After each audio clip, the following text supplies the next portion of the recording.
ഉത്സവത്തിൻ്റെ ഭാഗമായിട്ട് ക്ഷേത്രത്തിൽ പൊങ്കാല ഉണ്ടായിരുന്നു കേട്ടോ. അപ്പോൾ തലേന്ന് ദിവസം തന്നെ എല്ലാം ഒരുക്കി വെച്ചിരുന്നു. കൊതുമ്പ് ചൂട്ട് എല്ലാം പറക്കി ഒതുക്കി വെച്ചിരുന്നു. ക്ഷേത്രത്തിൽ വന്നു കല്ല് കിട്ടി, അടുപ്പ് കൂട്ടി, പൊങ്കാലയ്ക്ക് വെള്ളമൊക്കെ വെച്ചു. അതിനുശേഷം വീഡിയോ എടുത്തത് പൊങ്കാല കഴിഞ്ഞതിന് ശേഷമാണ് കേട്ടോ, തീർന്നതിന് ശേഷമാണ്. നമ്മൾ പൊങ്കാല ഇടുന്ന സമയത്ത് വീഡിയോ ഷൂട്ട് ചെയ്യുന്നതൊന്നും ശരിയല്ലല്ലോ, നമ്മുടെ ശ്രദ്ധ പോകാൻ പാടില്ല. അങ്ങനെ പൊങ്കാല തീർന്നു. അതിന് ശേഷമാണ് ഞാൻ ബാക്കി വീഡിയോ ഒക്കെ എടുക്കുന്നത് കേട്ടോ. ഞാൻ പായസമല്ല, വെള്ളച്ചോറ് പോലെയാണ് കേട്ടോ ഇടുന്നത്.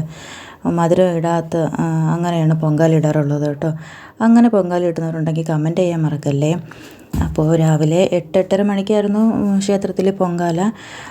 10 മണിയൊക്കെ ആകുമ്പോൾ പൊങ്കാല കഴിഞ്ഞു. പ്രഭാത ഭക്ഷണം ഉണ്ടായിരുന്നു. എൻ്റെ വീട്ടിനടുത്തുള്ള ചേച്ചിയുടെയൊക്കെ വകയായിരുന്നു കേട്ടോ പ്രഭാത ഭക്ഷണം. വെള്ളമൊക്കെ ഉണ്ടായിരുന്നു. അപ്പോൾ ഞാൻ കുറച്ച് മേടിച്ചുകൊണ്ടൊക്കെ വന്നായിരുന്നു കേട്ടോ. അവിടുന്ന് കഴിച്ചു, കുറച്ച് മേടിച്ചുകൊണ്ട് വന്നു. പൊങ്കാലയും കഴിഞ്ഞ് വീട്ടിൽ വന്നതിന് ശേഷം എൻ്റെ മക്കളിലും ചില ഗോഷ്ഠികളൊക്കെയാണ് കേട്ടോ ഇത്. അവളെ എടുത്തു വെച്ച് ഞാൻ കാണിക്കുന്ന ചില ഗോഷ്ഠികളൊക്കെയാണ് കേട്ടോ. ഭയങ്കര സ്നേഹം എടുത്തു വെച്ച് ഇങ്ങനെയൊക്കെ കാണിക്കുന്നത് കേട്ടോ.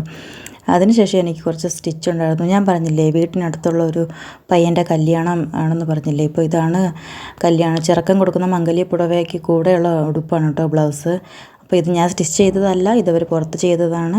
അപ്പോൾ ഇതിൻ്റെ അളവിന് എനിക്ക് അവർക്ക് റിസപ്ഷൻ ഇടാനുള്ള, പെണ്ണിന് റിസപ്ഷൻ ഇടാനുള്ള ഉടുപ്പിന് വണ്ണം അടിക്കാനുണ്ടായിരുന്നു, സ്ലീവ് വയ്ക്കാനുണ്ടായിരുന്നു. അത് എൻ്റെ കയ്യിലാണ് കൊണ്ടുവന്നത് കേട്ടോ. അപ്പോൾ ഞാനത് ചെയ്യാനായിട്ട് മേടിച്ചിരുന്നു. അപ്പോൾ ഇതിൻ്റെ സൈഡിലായിട്ടൊക്കെ ആയിരുന്നു കേട്ടോ സിബും കാര്യം. ഭയങ്കര പാടായിരുന്നു സ്റ്റിച്ച് ചെയ്യാനൊക്കെ. എന്നാലും കല്യാണ വീഡിയോ ഉൾപ്പെടുത്താം കേട്ടോ. അപ്പോൾ താങ്ക് യു.